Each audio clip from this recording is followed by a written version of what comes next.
Bonjour à tous, je suis Sougaina Gutiérrez, artisane maroquinière et maintenant je suis aussi podcasteuse. Je suis passionnée par l'univers du luxe et de l'artisanat d'art. J'ai donc décidé, à travers ce podcast, de vous partager les expériences de personnes exceptionnelles que j'ai la chance de rencontrer. Aujourd'hui, au micro de Luxe et Artisanat, je reçois Benoît Lemoine. Benoît est le CEO et cofondateur de Traceparency, une start-up qui développe une solution basée sur la blockchain, permettant de suivre les parcours des produits tout au long de leur cycle de vie. Certains d'entre vous ont déjà dû entendre parler de la blockchain. La blockchain a buzzé il y a quelque temps avec la montée du cours du Bitcoin et d'autres crypto-monnaies. Alors vous allez me dire, quel est le rapport avec le luxe et l'artisanat ? Eh bien c'est à ce moment-là que je laisse Benoît vous expliquer mieux que moi et plus en détail la technologie qu'il développe ainsi que son application pour les produits de luxe, tout en essayant de vulgariser au maximum les termes techniques. Cet épisode est vraiment très enrichissant. Avec Benoît, nous abordons l'innovation au sein des maisons de luxe, la volonté de ces dernières d'investir dans des technologies leur permettant de garder un lien fort avec leurs clients après leur acte d'achat. Enfin, vous verrez que Benoît casse l'idée reçue que la blockchain serait la réponse infaillible à la lutte contre la contrefaçon. J'ai pris énormément de plaisir à interviewer Benoît. J'espère que vous en prendrez autant à l'écouter. Bonne écoute. Bonjour Benoît. Bonjour Sougaina, merci beaucoup de m'interviewer aujourd'hui. Merci d'avoir accepté l'invitation. Alors je vais te demander dans un premier temps, est-ce que tu pourrais te présenter s'il te plaît ? Ouais, donc moi je suis CEO et cofondateur de Traceparency. Ça fait 2 ans que je travaille sur cette startup. J'ai un profil de business développeur, mais j'ai quand même une forte appétence pour les sujets tech et notamment la technologie blockchain. D'accord. Alors, est-ce que tu pourrais m'en dire un peu plus sur Transparency Ouais, alors Traceparency, c'est un projet qui est né peu après que j'ai découvert la techno blockchain. Moi, j'ai vraiment été fasciné par les promesses de cette technologie et surtout son potentiel dans le domaine de la traçabilité des produits. Et chez Trace, on a créé en fait un système qui change complètement la façon dont les marques, les distributeurs et les consommateurs partagent l'information et donc la valeur qui est relative au produit. Et pour ça, on utilise la blockchain pour créer des fiches d'identité numériques pour chaque produit. Donc ces fiches sont uniques au même titre que chaque produit physique est unique. Et les fiches se transmettent via notre application tout au long de la vie du produit à chaque changement de main. Ça marche un peu comme la carte grise d'une voiture qui est reliée à la voiture par notamment la plaque d'immatriculation et puis qui se transmettent au fil de la vie de la voiture entre les différents propriétaires. Et donc ça permet aux consommateurs de savoir d'où viennent les produits qu'ils possèdent et donc évidemment de se prémunir contre la contrefaçon mais aussi contre le recel parce que chaque certificat, chaque fiche d'identité c'est comme un titre de propriété numérique de l'objet. Et puis ça permet aussi d'obtenir des informations sur le produit en lui-même, d'où il vient, etc. etc. Et enfin, et c'est là où il y a vraiment un potentiel énorme, c'est que la possession de ce certificat permet d'accéder à tout un tas de services, alors majoritairement auprès de la marque qui a émis le certificat, mais aussi auprès de tiers qui peuvent graviter autour de l'écosystème, comme des assureurs, etc. Mais quand je possède le certificat de mon produit, je peux très facilement aller chercher un service après-vente. La marque peut me proposer un programme de fidélité personnalisé. Je peux aller assurer mon produit, comme je viens de le dire. Il y a énormément de choses à faire grâce à ce certificat qui constitue à la fois une preuve d'authenticité de mon produit, mais aussi une preuve de propriété. Je peux prouver que c'est bien moi qui suis le propriétaire de ce produit en particulier. D'accord, donc c'est vraiment en fait un certificat d'authenticité 2.0 quoi.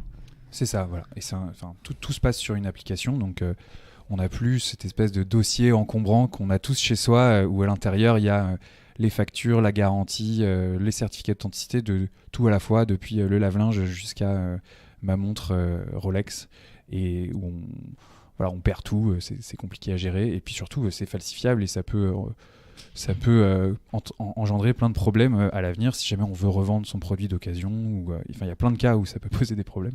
Alors que la technologie que tu proposes, elle n'est pas falsifiable. Absolument. C'est la révolution blockchain.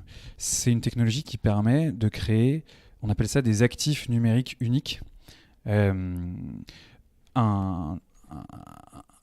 fichier ou une donnée sur la blockchain ne peut pas être ni modifié, ni supprimé. Et donc, du coup, ni copié. D'accord.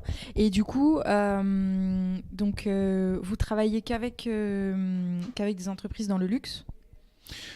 Pour l'instant, on travaille qu'avec des entreprises dans le luxe. Alors, le luxe élargi, puisqu'on travaille de plus en plus avec des grandes maisons de l'industrie du vin.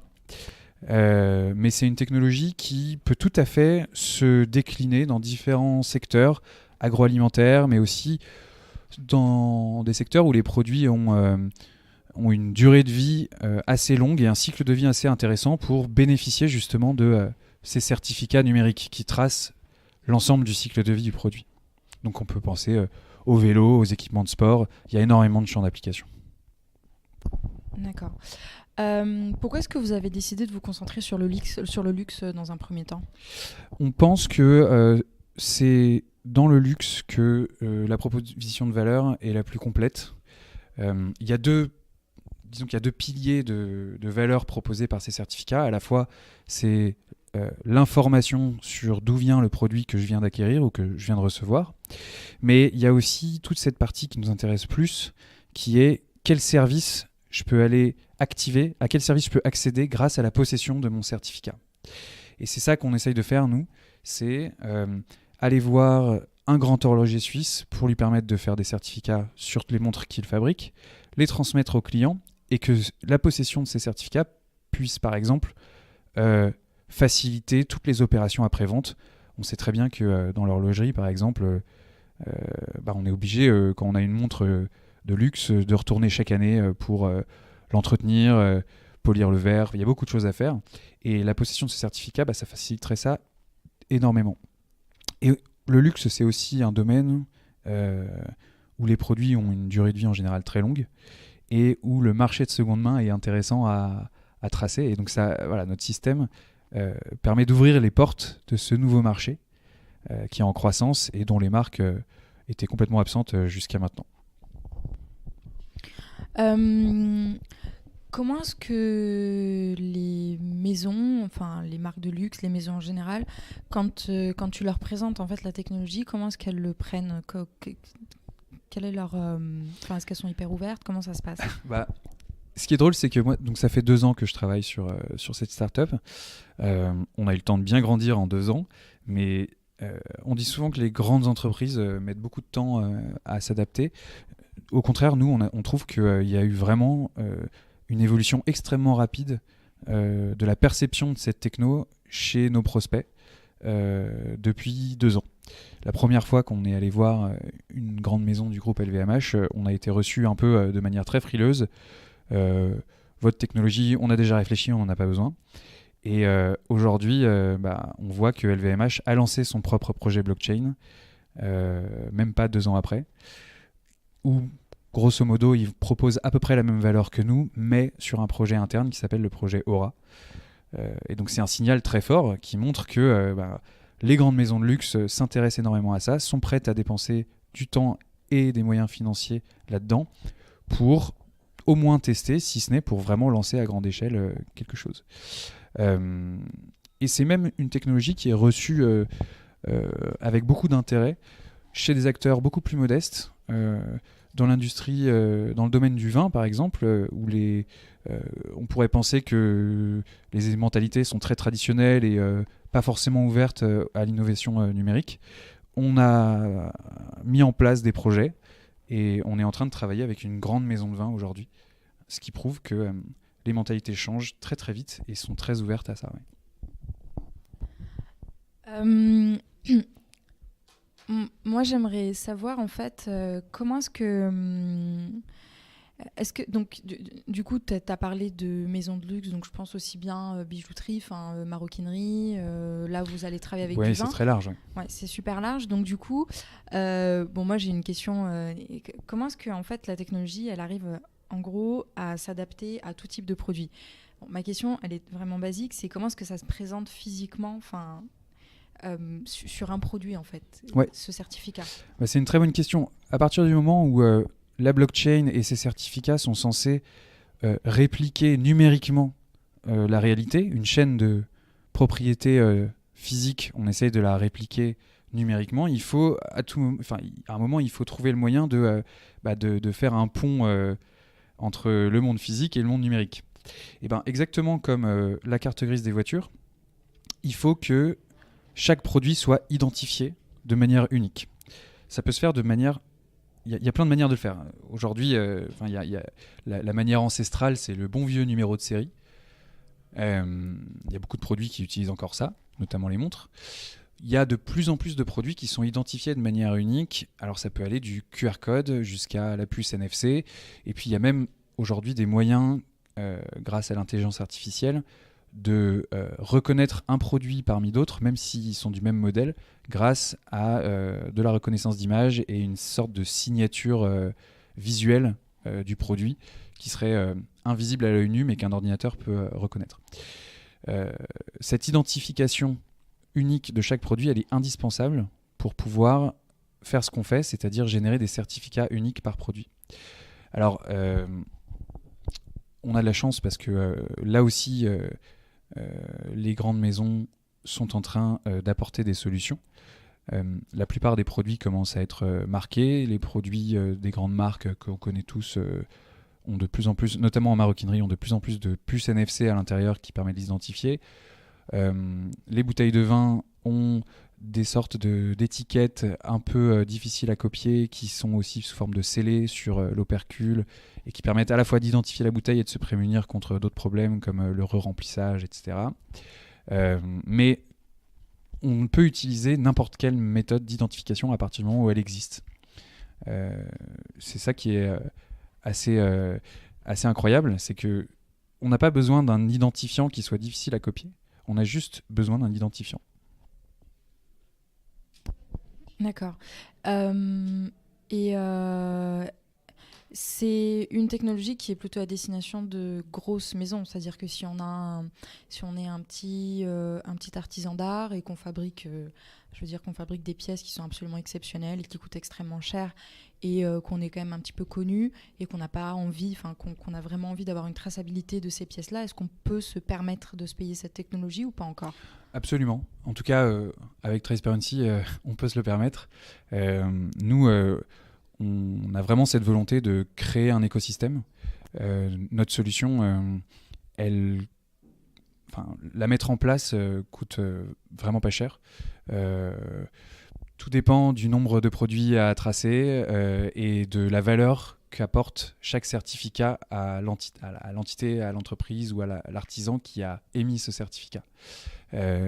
C'est-à-dire que si on va lier beaucoup de services au certificat, assurance, service après-vente, etc., forcément, ça va coûter plus cher que si c'est juste un certificat qui agit comme un titre de propriété et rien d'autre. Mais on a designé notre offre pour que ce soit accessible à n'importe qui, n'importe quel type d'entreprise. Et d'ailleurs, on réfléchit actuellement justement à se déployer chez des artisans. D'accord. Mais quand tu dis accessible, ça peut partir de quelques centaines d'euros ? Absolument, ouais. Ah oui, d'accord, ok. Non, moi je pensais pour le coup que c'était vraiment beaucoup plus cher. Non. D'accord. On pense que la priorité aujourd'hui, c'est d'établir un vrai parc de produits tracés en circulation. Et le coût associé à ce parc de produits en circulation, il apparaîtra plus tard quand on parlera vraiment de services liés à tous les services qui viennent après. Et du coup, si le prix augmentera, ce sera à mettre en comparaison avec la valeur que ça apportera. D'accord, donc, oui, c'est sûr. Voilà, ça coûtera peut-être plus cher, mais ça rapportera aussi plus d'argent à l'entreprise qui a créé ces certificats. Le but de ces certificats, c'est vraiment de partager de la valeur sur toute une chaîne. Sachant que les certificats, ils sont émis par la marque, mais ils sont destinés à être transmis jusqu'au consommateur final, en passant par tous les intermédiaires. Il y a bien un moment où chacun va devoir payer un petit peu, mais il y a aussi un moment où chacun va en bénéficier. Donc du coup, tout à l'heure, je te posais la question, je t'ai demandé si les maisons de luxe, elles n'étaient pas... Enfin, je veux dire, comment est-ce qu'elles accueillaient en fait cette technologie quand tu leur présentais. Quels sont vos interlocuteurs quand vous allez voir des maisons? Est-ce que ça va être le responsable de la transformation digitale, ou est-ce que ça va être celui qui s'occupe du SAV? Tout dépend un peu de notre interlocuteur, justement, enfin de l'entreprise qu'on va essayer de cibler. Si l'entreprise est assez grande pour avoir un département innovation, c'est souvent un bon point d'entrée, parce que c'est des sujets qu'ils regardent, évidemment. Maintenant, c'est un sujet qui touche à différents secteurs de l'entreprise. Donc en général, on essaye d'aller voir soit les opérations, soit le marketing.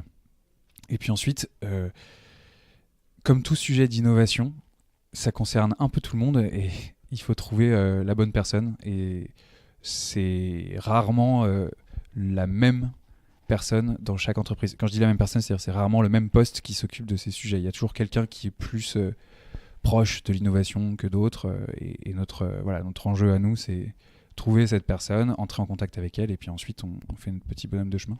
D'accord. T'as dit une personne du marketing? Bah oui, parce que à la possession du certificat, on peut... en fait, moi, si je possède le certificat d'un produit, ça me permet d'avoir un canal direct d'interaction avec la marque. D'accord, ouais. Et donc, si j'accepte d'ouvrir ce canal en tant qu'individu, eh ben, je peux tout à fait échanger avec la marque. Donc on passe...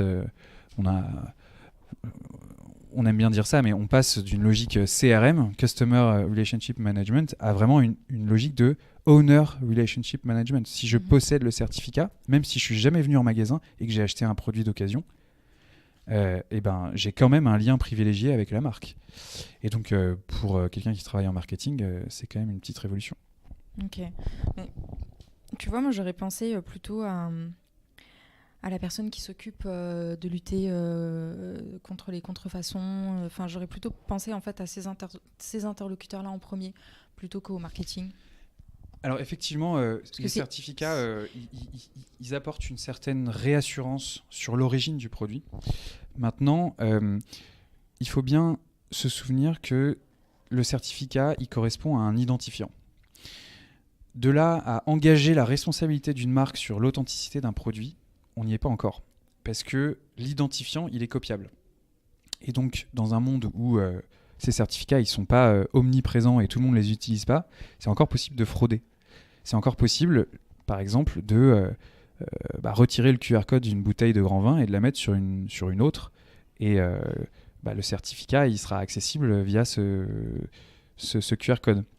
Bon, il se trouve que si je fais ça, je peux revendre ma fausse bouteille avec le vrai certificat, mais la vraie bouteille, la seule chose que je peux faire, c'est la boire. Je ne peux pas la revendre à quelqu'un d'autre parce que la personne qui voudra la racheter, je ne pourrais pas lui donner le certificat correspondant, je l'ai déjà donné à la première personne.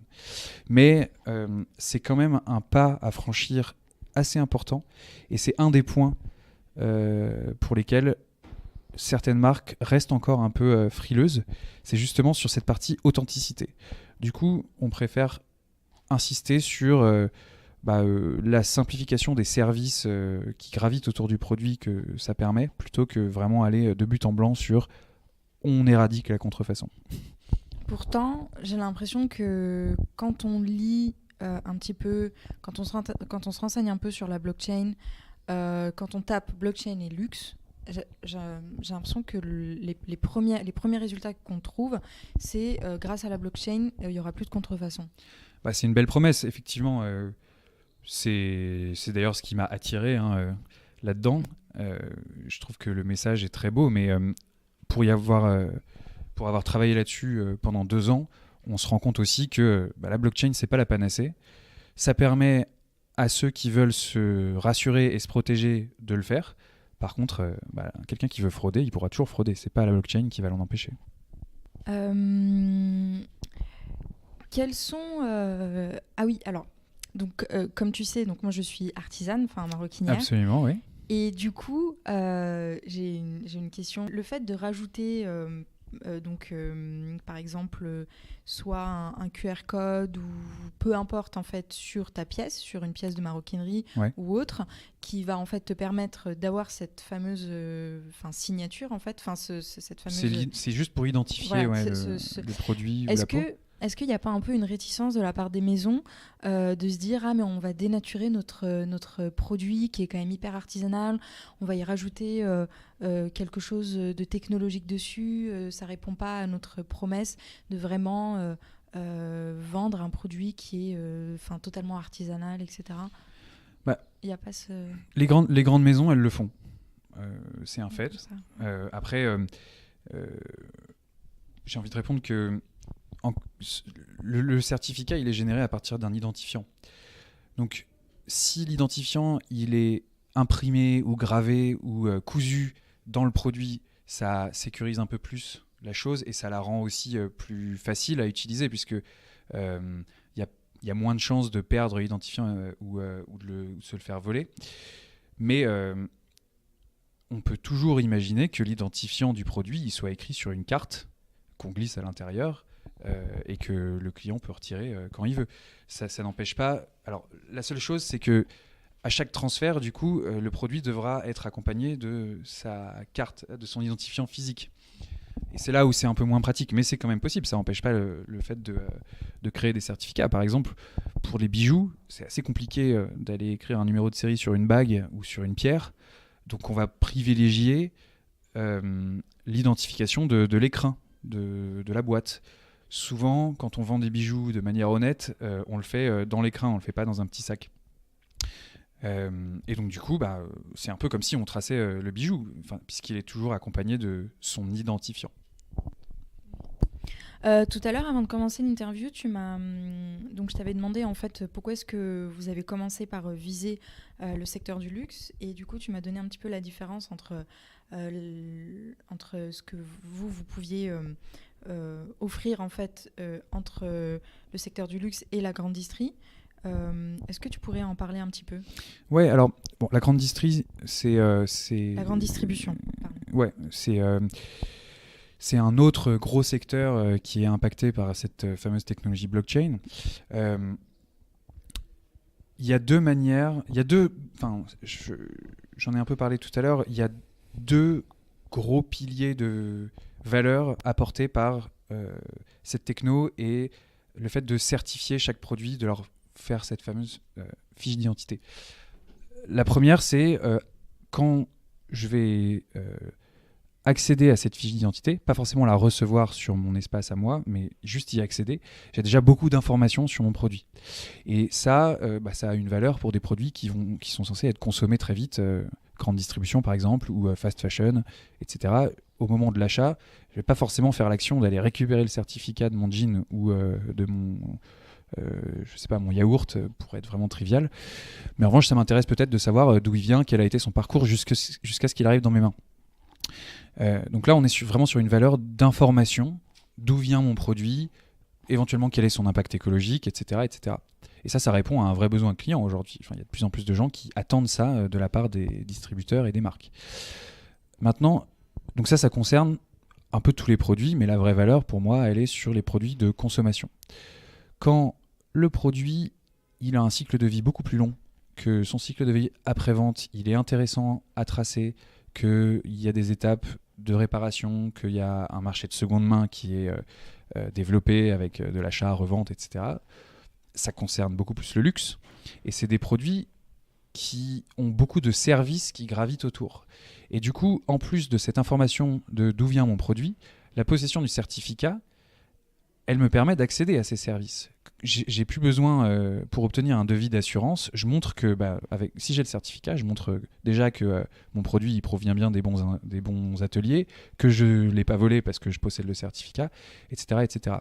Donc en plus de l'information, on a cette valeur de service. Et ça, il y a beaucoup de choses à faire partout. Chez Transparency, on a choisi dans un premier temps de s'attacher à ça parce que c'est ce qui nous amuse le plus en fait. Et puis c'est plus intéressant aussi. C'est différent. Mais c'est comme ça qu'on a voulu attaquer ce nouveau sujet qui est la traçabilité grâce à la blockchain. Ok. La technologie, c'est vous qui... Donc vous l'avez développée en interne, c'est ça, au sein de Transparency? Nous, on a développé notre système. Donc on est maître de toutes nos interfaces. En revanche, on a choisi d'utiliser des blockchains qui existent déjà. Okay. On est ce qu'on appelle agnostique.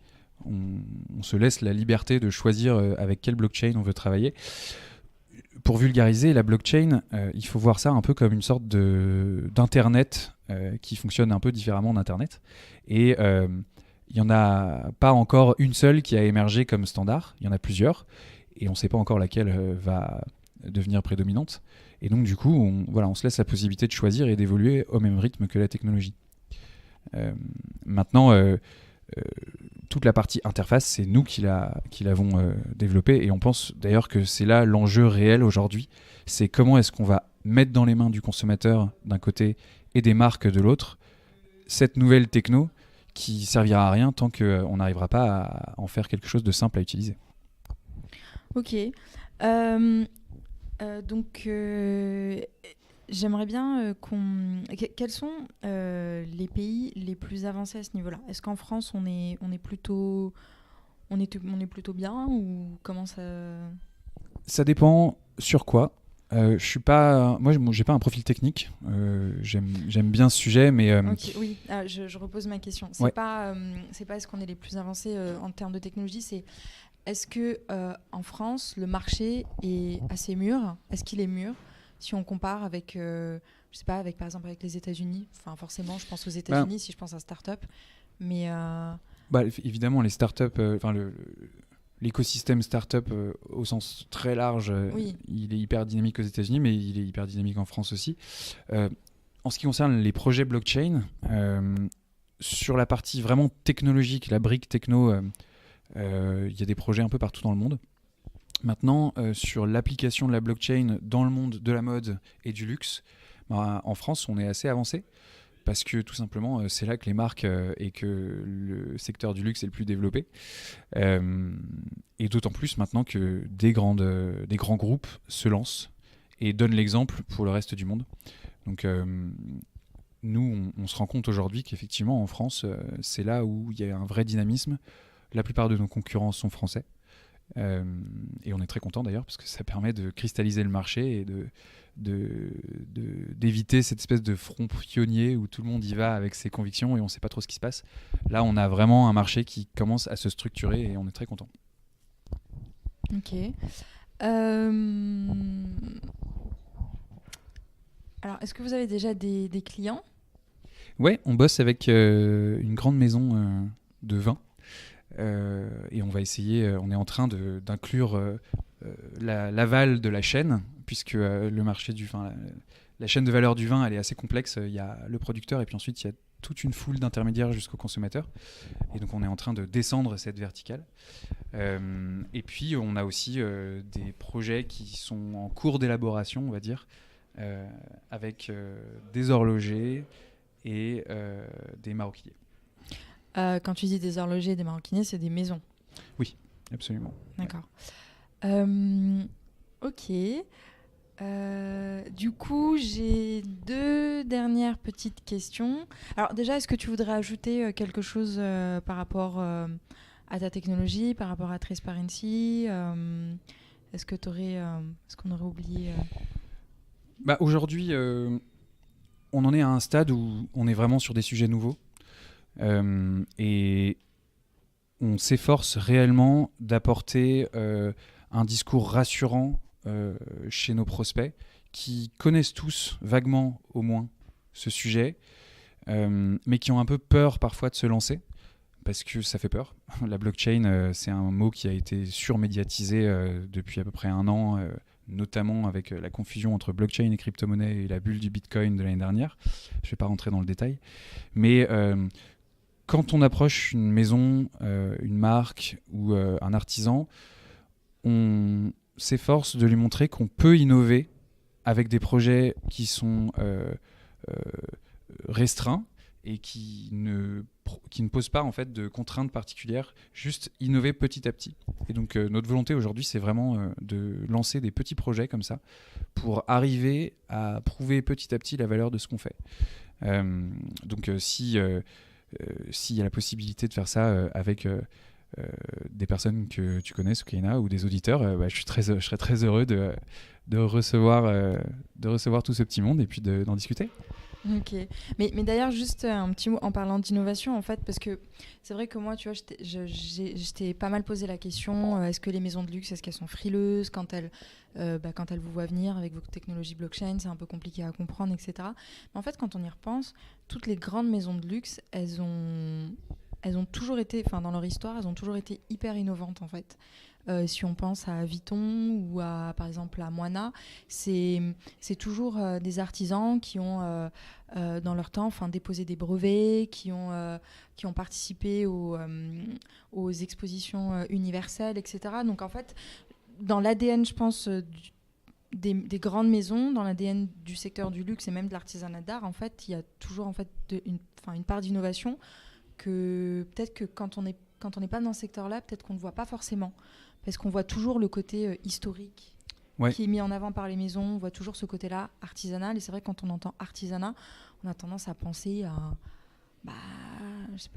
l'inverse de l'innovation. À l'inverse de l'innovation, ce qui est en fait totalement faux. Exactement. Et alors, c'est évident que ces maisons-là, elles innovent énormément, notamment sur les matières qu'elles utilisent, les process, à la fois de fabrication, de distribution et même de vente. Maintenant, il y a un nouveau sujet qu'on apporte, nous, et auquel elles commencent à s'intéresser, c'est en quoi est-ce que le numérique peut les aider à innover encore plus, à apporter plus de valeur à leur business.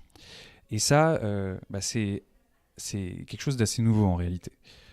Passer vraiment d'une logique expérience produit, expérience de vente en magasin, à plutôt une logique d'expérience usage du produit dans le temps, et relation avec une communauté de possesseurs du produit qui sont en fait des gens qui adorent la marque, même s'ils ne sont pas allés en magasin. Et puis c'est aussi, il y a un autre thème d'innovation pour eux, c'est comment est-ce qu'ils créent un écosystème de services d'exception autour de leurs produits d'exception. Donc effectivement, l'innovation, elle est partout dans le luxe. Et nous, on est très heureux d'apporter cette brique, alors on appelle ça techno, mais c'est un abus de langage, plutôt une brique numérique à l'innovation dans ce secteur. Ok. J'ai une autre question avant de passer aux questions de la fin, parce que du coup, donc là, on vient de parler donc de l'innovation dans les maisons qui est très présente, même si on s'en rend peut-être pas forcément compte. Mais par contre, ta technologie, elle implique autre chose, un autre effort de la part des maisons qui est de la transparence. Et ça, par contre, moi je le vois parce que du coup, je travaille dans ce milieu. Ça, par contre, comment est-ce que les maisons le prennent en fait, le fait de se dire maintenant je dois être quand même beaucoup plus transparente sur mes fournisseurs, d'où est-ce que viennent ma matière première, mes pots, et ça ce sont en général des sujets qui se discutent pas très ouvertement. Ouais, effectivement, c'est une vraie question. Déjà, toutes les grandes marques, en fait, ce qui est drôle, c'est que c'est là que s'exprime vraiment cette fameuse culture d'entreprise et cette culture de marque qu'on oublie parfois quand on va, avenue Montaigne. Il y a 50 marques qui sont là, on a l'impression qu'elles se valent un peu toutes et que c'est juste le design qui change. En réalité, elles ont vraiment une ADN très forte. Et c'est notamment face à cette question que tu poses, que je trouve hyper intéressante, que s'exprime cette culture. Et donc il y en a qui sont plus frileuses que d'autres. Mais ce qui est certain, c'est que ce besoin d'information sur d'où viennent les produits, quand j'achète un produit, j'ai envie de me rassurer sur sa provenance, son authenticité, parce que parfois j'achète pour revendre plus tard, ou alors je suis dans un pays où la contrefaçon elle est hyper présente, ou alors j'attends de plus en plus de services personnalisés, etc. La transparence s'impose un peu comme une nécessité. Tout l'enjeu, c'est de pas penser la transparence comme un concept figé. Je pense que la transparence, elle peut être choisie sur certains aspects du produit. Évidemment, être transparent, ça ne veut pas dire juste tout dire. C'est partager les informations qui ont de la valeur à la fois pour le client, mais aussi pour la marque. Si je reprends un exemple avec Transparency, le fait de partager de l'information sur ne serait-ce que je suis une marque, j'ai fabriqué un produit, j'ai créé un certificat et je le donne, ça permet tout simplement au client, quand il a une demande en service client ou en service après-vente, de la traiter beaucoup plus simplement et beaucoup plus facilement. Donc en étant transparent, on partage de l'info, mais on partage aussi de la valeur. Ok, merci, c'était très clair. Alors du coup, donc on arrive aux questions de la fin. Alors chez Transparency, est-ce que vous êtes une grosse équipe ou pas ? Enfin, vous êtes combien ? On est 4. Vous êtes 4. Donc on n'est pas une grosse équipe. Ok.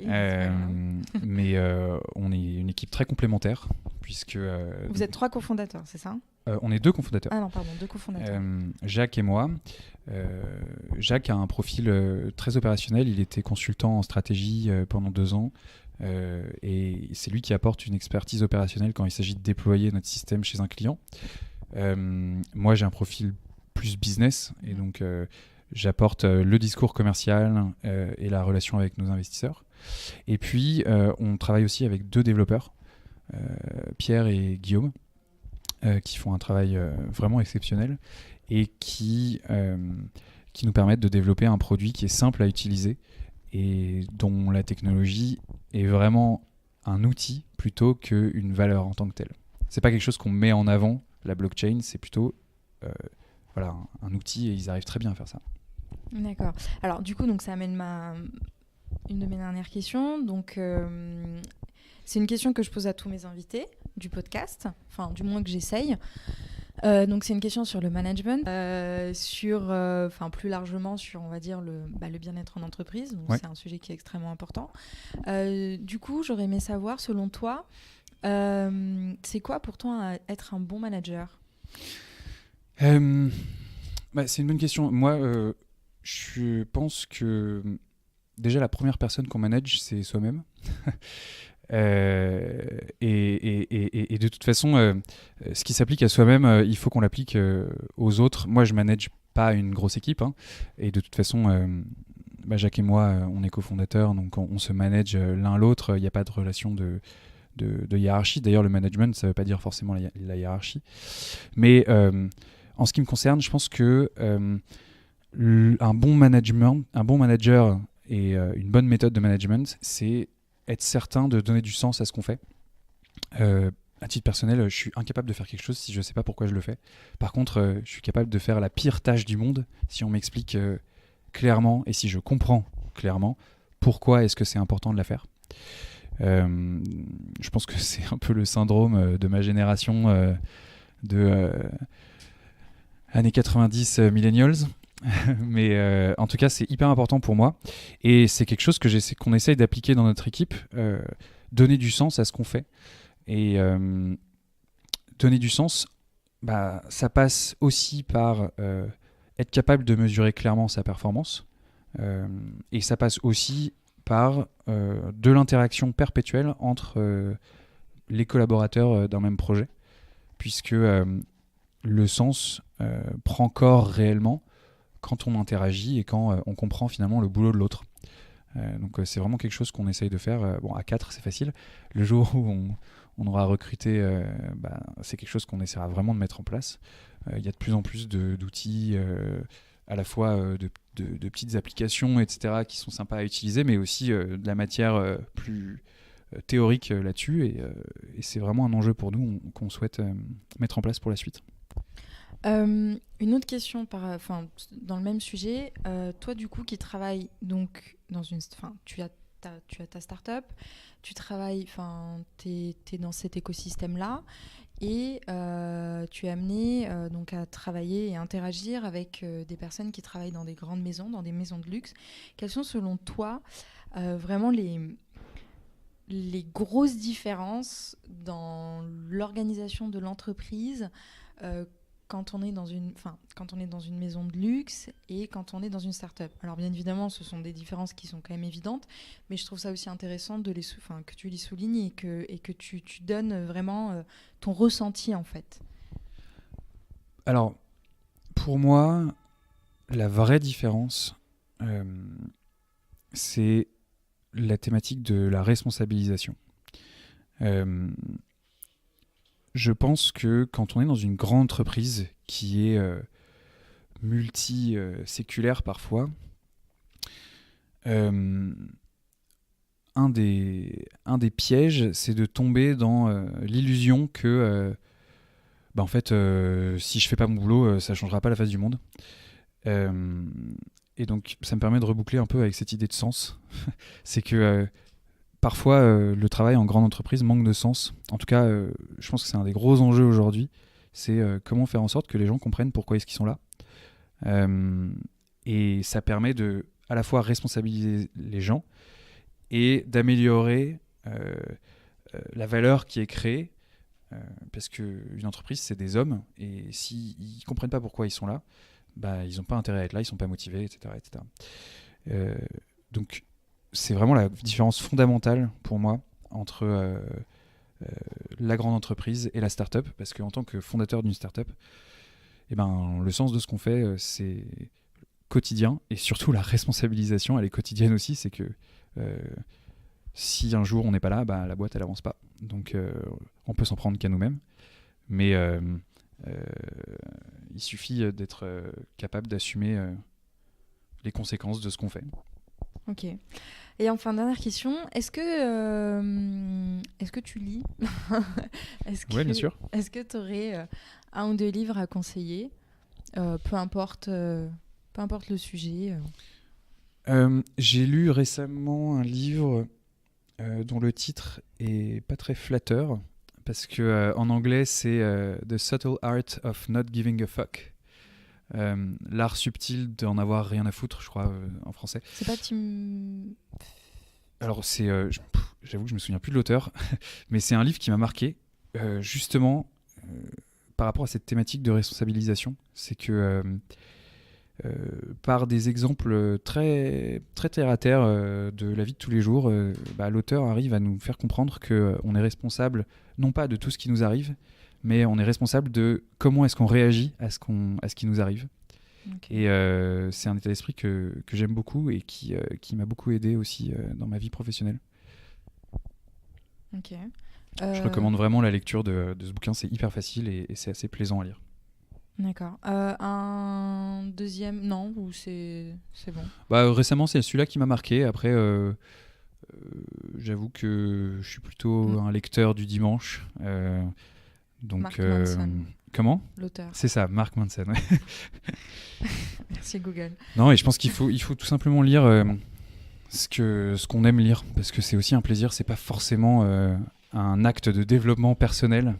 C'est un moment de détente. Donc moi, je suis un grand amateur de BD et je pense qu'il y a beaucoup de choses à apprendre dans Tintin et Astérix. Non, mais c'est... Voilà. Ok. Bon, écoute, merci beaucoup, Benoît. Merci à toi. À bientôt. À bientôt.